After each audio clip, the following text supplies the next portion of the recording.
Bom, pessoal, hoje vamos voltar à Turquia. Que surpresa, não é? Este país está no centro de tudo o que está a passar. E não é por acaso, porque ali como já vos tinha falado, já vamos no terceiro ou quarto programa sobre a Turquia. E como eu já vos tinha dito num dos primeiros, vai ser nosso companheiro durante os próximos tempos. Durante alguns anos, a Turquia vai estar nestes centros de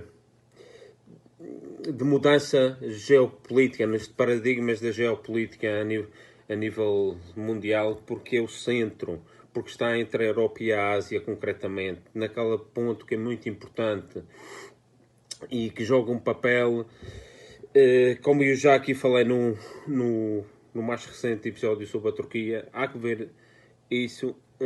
É uma teoria que está corroborada por esses dois artigos de que a Turquia está sendo, na realidade, o representante dos interesses da NATO. Portanto, nada disto, nada dessas aspirações, desta expansão, deste poder de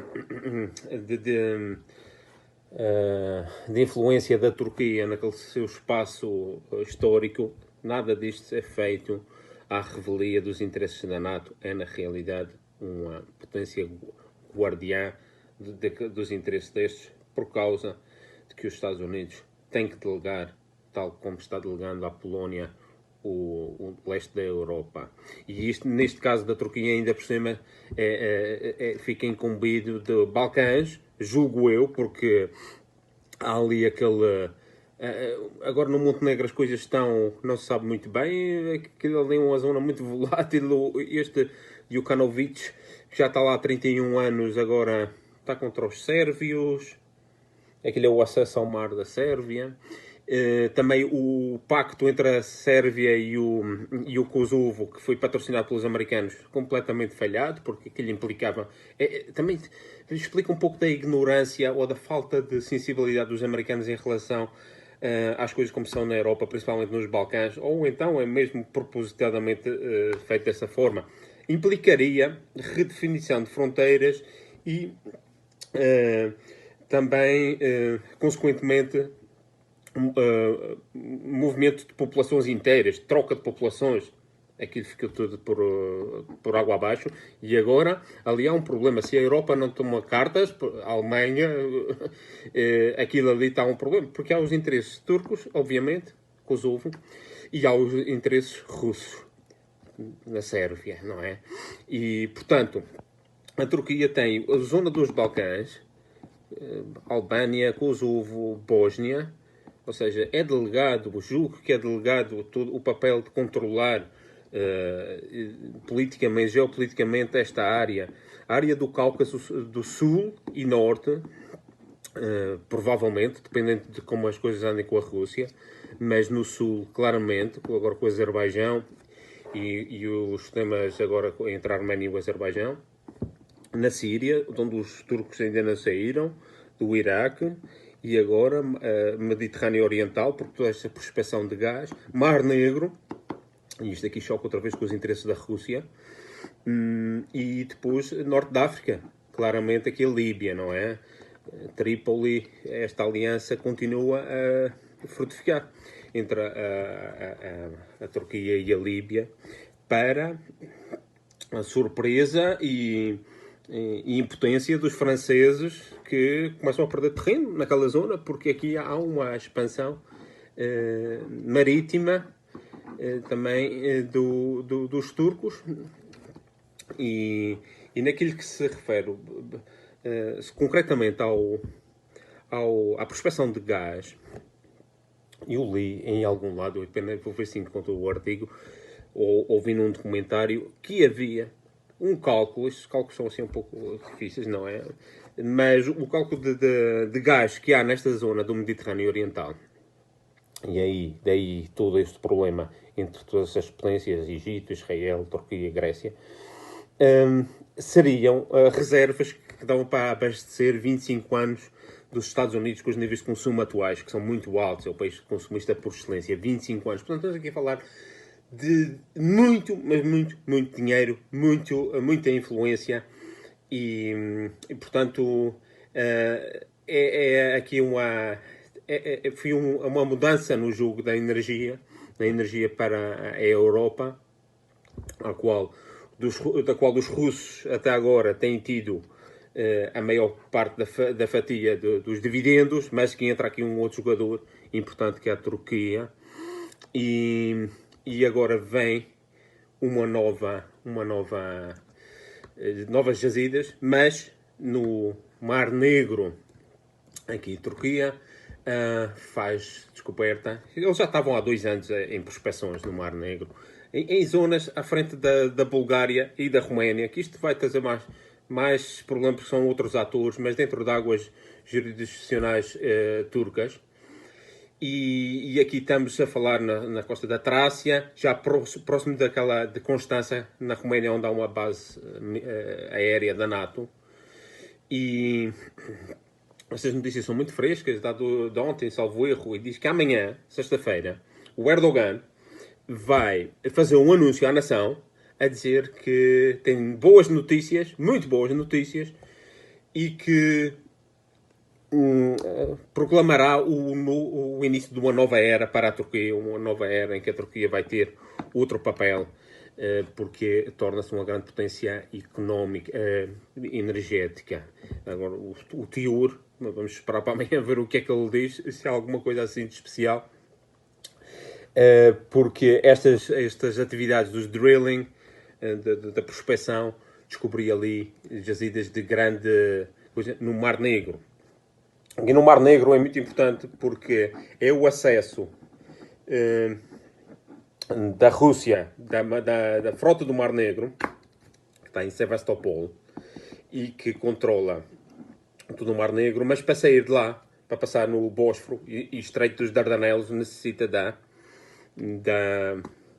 do beneplácito, da autorização dos turcos. Os turcos têm a chave do Mar Negro. E claro, isto é um mar que banha 6 ou 7 países e que estão todos implicados. E muito importante, aqui tens a Ucrânia, onde houve ali um conflito, e aqui foi muito importante, marcou um antes e depois, na realidade, e na sequência do mais recente vídeo sobre a Bielorrússia. É importante ver aqui que até a Ucrânia foi tomada pelas potências aliadas, na realidade, porque no reconhecimento do governo, o que fez foi que agora haja um governo pró-ocidental que já fala de entrada na NATO e tudo mais. Agora, no ponto, que é aquela pedra angular, que é o Mar de Azov, que já é dentro tens a Crimeia, aquele marzinho ali, aí a Rússia não se podia permitir que chegassem até lá, e por isso ocuparam diretamente com os soldados verdes, com aqueles soldados vestidos de verde, que não tinham divisas nem nada do exército russo, mas que eram treinados, tinham armas, toda a gente sabia que era russo, que era as forças russas que estavam ali, tomaram conta porque não se podiam permitir, era uma linha vermelha. E tal como esta, que depois ainda por cima conectaram com a Rússia, a Crimeia, com uma ponte, que aquilo foi feito num instante, e uma ponte muito baixa, exatamente para não permitir que nenhum barco de guerra, alguma vez, nem turcos, nem americanos, alguma vez, se a Rússia estivesse em perigo, pudessem passar e entrar para a Rússia através do Mar de Azov. Por isso fazem uma ponte bastante baixa. É interessante isto, porque essas coisas são todas pensadas, não é? E agora então, com esta prospecção e com esta descoberta de grandes reservas de petróleo no Mar Negro, vai haver ali outra vez mais certeza que estas outras potências vão entrar também no jogo. A Roménia, a Ucrânia e a Bulgária. E isto torna tudo interessante do ponto de vista geopolítico, numa zona tão sensível, que é exatamente uma definição entre 3 áreas, que é a área da Alemanha, que não é propriamente, e cada vez mais está se separando do que é a zona atlântica. Portanto, temos aqui o poder da NATO, o poder da Alemanha, poder da Rússia e o poder otomano, pelo menos, tudo aqui à volta do Mar Negro. E no Mediterrâneo Oriental nem falar, já falámos nos outros episódios, mas o que é interessante é que a Turquia continua a dar notícias, sempre notícias das suas jogadas de xadrez. E é interessante aqui que o Trump, do qual já falámos aqui, a sua relação com a Turquia e a sua relação com o Erdogan não é tudo... não é regular, é muito de altos e baixos, mas são duas personalidades fortes, apesar de aqui o Erdogan, obviamente, acho que se diz Erdogan na silogia, mas eu digo à portuguesa, vou dizer Erdogan sempre. Aqui o que o Trump veio dizer esta semana, numa entrevista na Fox News, em direto, por telefone, salvo erro, ele estava dizendo aqui que o Erdogan é um tipo, um alto jogador de xadrez, de política internacional, de alta carveira, e que ele dá-se muito bem com ele, porque quando ele telefona, ele ouve-o. É dos poucos que ouve o Trump. É compreensível, porque aqui também é preciso saber o que é que está por trás, quais são os meandros dessa ideia dos Estados Unidos de delegar à Turquia o controle sobre a região, tal como é a Polónia na Europa. Mas o Trump aproveitou isto para mandar farpas ao Biden, que é o candidato democrata, e porque diz que o Biden não pode lutar com essas pessoas num campo de líderes mundiais muito astutos. Isto são palavras dele. E chamou o seu adversário, o Biden, mentalmente exausto. Estava chamado velho, caquético, na realidade é isso. E que disse que o Trump diz que neste cenário estamos lidando com os jogadores de xadrez de classe mundial. E neste caso, o Biden não poderia, como uma pessoa, como presidente, não sabe nem onde, nem por... Vamos lá ver. Nesse caso, você não poderia ter uma pessoa que não sabe nem onde está e não pode falar fora do porão. Assim foi como frisou que se dá bem com Erdogan, já que alguns chefes de Estado pedem que lhe ligue ao presidente turco porque ele o escuta. Bom, isto aqui é um caso curioso, mas o que é certo é que é tema de conversa nestas disputas pré-eleitorais entre o Biden e o Erdogan, porque este Biden, quando era vice-presidente do Obama, esteve implicado no golpe de Estado, naquela intentona, vou pôr aqui o link para falar do Fethullah Gulen, que depois foi exilado nos Estados Unidos, e está nos Estados Unidos ainda. E claro, aqui parece que até também há pelo menos aparentemente, as coisas do Deep State eu acho que são mais importantes, mas aqui os dois partidos têm até ideias um pouco diferentes em relação à Turquia. Ou seja, há a antipatia do Erdogan com o Biden, agora ficou claríssimo, e há uma simpatia do Trump e admiração, mais do que simpatia, uma admiração do Trump em relação ao Erdogan. Já tínhamos visto quando falámos do livro do Bolton, ali diziam que era o Erdogan que telefonava 2, 3 vezes por semana ao Trump, que às vezes até apanhavam no golfe. Aqui neste artigo diz que é o contrário, que o Trump é que telefona de vez em quando e dão-se muito bem. Pronto. E é tema de conversa, e isto é que é importante ver, que a Turquia não... até para umas eleições como as dos Estados Unidos, é tema de conversa e é tema de debate. Não é, ou seja, tornou-se claramente um ator maior nas relações internacionais. Isso é que eu acho interessante, porque foi um país que há 15 anos, até há uns 10 anos, ainda se falava na sua integração na União Europeia. Talvez ainda se volte a falar disso, espero que não, porque eu acho que são duas coisas fundamentalmente diferentes. E acho que a Turquia até aproveitou bem essa exclusão para ter o seu próprio projeto. E o que é certo é que a Turquia, fazendo-se valer da sua posição geográfica e do seu legado histórico e cultural, e isto é que Portugal podia aprender da Turquia, sinceramente. Quando nós vemos hoje a Turquia, vemos Portugal, que é Portugal. Portugal não tem, é que nem sequer é respeitado nem pelos seus aliados, nem pelos que importam, nem pela França, nem pela Alemanha, nem a própria Grã-Bretanha, que é aliada há 600 anos, agora com o tema dos turistas, mandaram os turistas para a Espanha, grandes amigos da Inglaterra, Espanha, onde há um problema de Covid, e não mandaram para Portugal.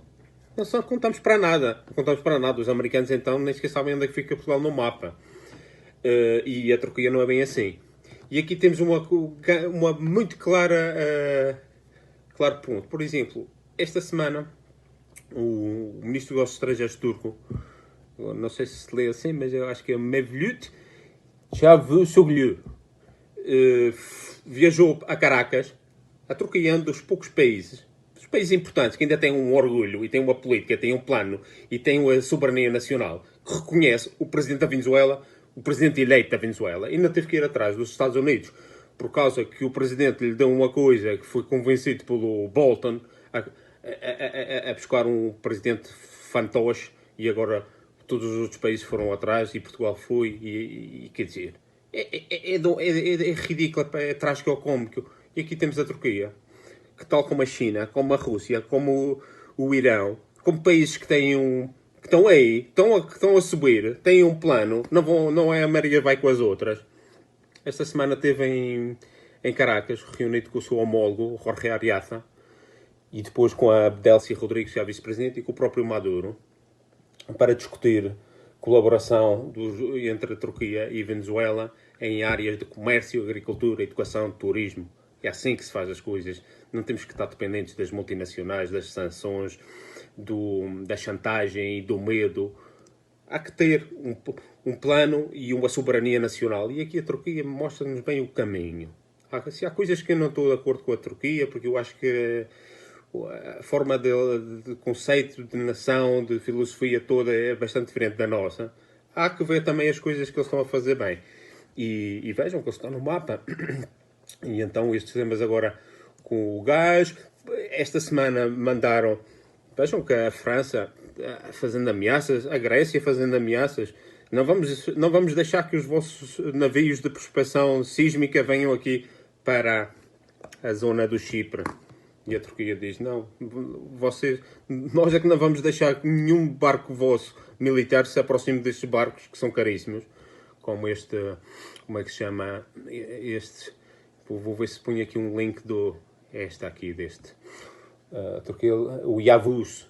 Isto é um barco, com quantos milhões não custa uma coisa desta? Eles têm vários destes a fazer prospecção de sísmica, porque eles vão buscar gás. Isto é um investimento a médio prazo, que lhes vai trazer imensos dividendos, vai se tornar no segundo grande abastecedor de energia à Europa.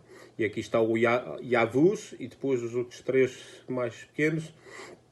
Diz uma nota da Navtex, que é aquele sistema de comunicação, recomenda enfaticamente não entrar na sua área de trabalho.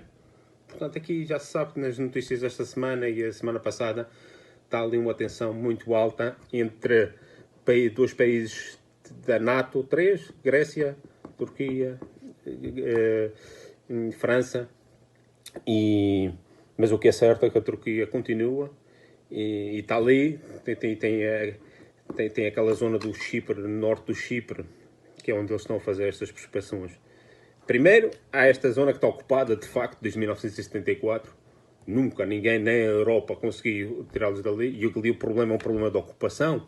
Os turcos fazem o que fizeram os israelitas na Palestina. Mandam para lá a gente da Turquia.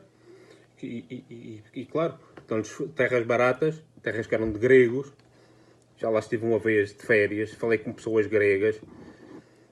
E claro, aquilo é o drama toda aquela zona de Balcãs, zona de populações inteiras, de milhares de pessoas que têm que sair de uma cidade e ir para outra, e há um corte geracional. Tu nasces numa realidade, numa vizinhança, os teus colegas, os teus amigos nascem numa vizinhança que é totalmente diferente da dos teus pais. E isto pode-se passar à volta do Mar Negro, com as minorias turcas, de 500 mil na Bulgária, não sei quantos milhares na Roménia, os tátaros na Ucrânia. Então aquela zona ali é toda muito tem uma história dramática. Uma história dramática. Mas o caso do Chipre, eles estão fazendo esta prospecção nem sequer na zona da República Norte Cipriota Turca. Porque essa já é de facto consumado. Aquilo muito dificilmente os turcos vão sair dali alguma vez. Acho que estão fazendo é mesmo na zona do Chipre. Prospecção, ou seja, ilegal. E aqui nem a Europa, nem os Estados Unidos nos importa, porque parece que há essa ideia de que, afinal de contas, há um acordo tácito entre eles. E temos um mapa ali bastante delicado na zona do Mediterrâneo Oriental, Mar Negro, Cáspio também, o Azerbaijão, o que está a passar lá agora, e Balcãs. Bom, por hoje fica, e eu acho que a ilação a tirar daqui é que quando uma nação é grande e tem uma história, há que ter um plano, fixamente, e não se deixar ir por meia dúzia de moedas, como Portugal fez com a União Europeia ao fim e ao cabo, e agora somos um país que não é respeitado por ninguém. E a Turquia não é bem assim. Bom, amanhã vou tentar vir aqui outra vez com outros temas. Há coisas sobre os Estados Unidos para falar. As eleições vêm se aproximando. Fiquem atentos.